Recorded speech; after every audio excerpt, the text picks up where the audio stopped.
Muy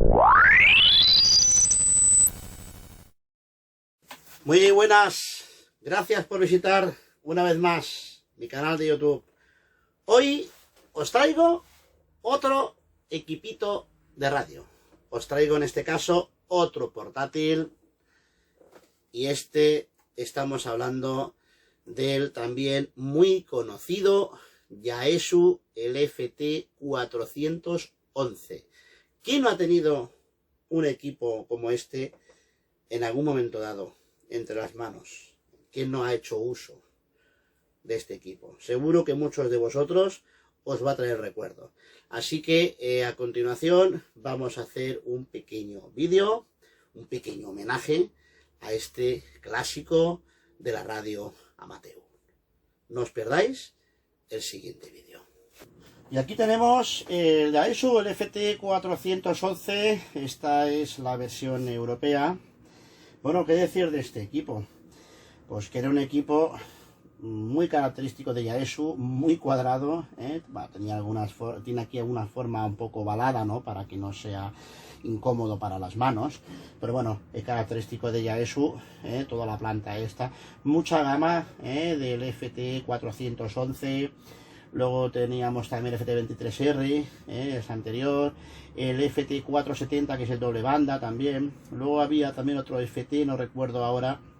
Bueno, los 800 eran de UHF, que había muy pocos en aquellos entonces. Estamos hablando de la década de los 80, final de los 80, de este equipo. Bueno, que ha sido esto pues un boom, la verdad, dentro del mundo de los radioaficionados, ¿no? Si yo conservo un par de ellos, me gustan bastante. Y la verdad que muy bien, yo estoy muy contento. Ya no se usan muchos de estos, la verdad, porque están muy limitados. Ahora también los doble bandas, la banda de U, banda de V. Pero la verdad que es muy guapo. Yo creo que a muchos de vosotros os está trayendo, bueno, recuerdos de ver un Yaesu, un FT411. Este equipo recuerdo que venía sin placa de subtonos.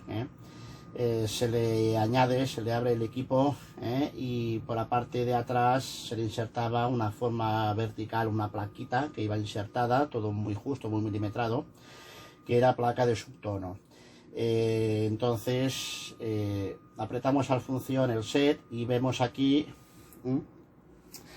que el subtono no nos gira.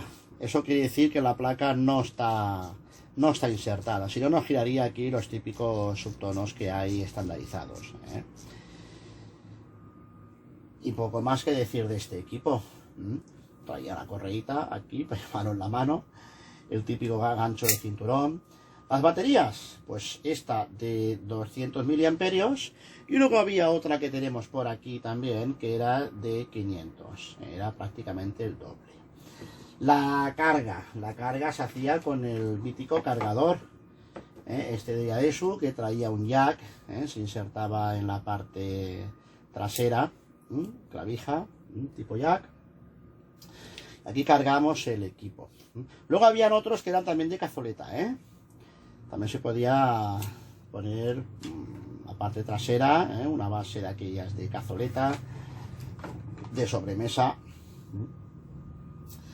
Pero fijaros que cada batería tenía, veis, los pines diferentes. Mucho cuidado con esto. Mucho cuidado porque, fijaros, según la intensidad del equipo, era un cargador o era otro. Veis que tiene diferentes, ¿no?, conexiones.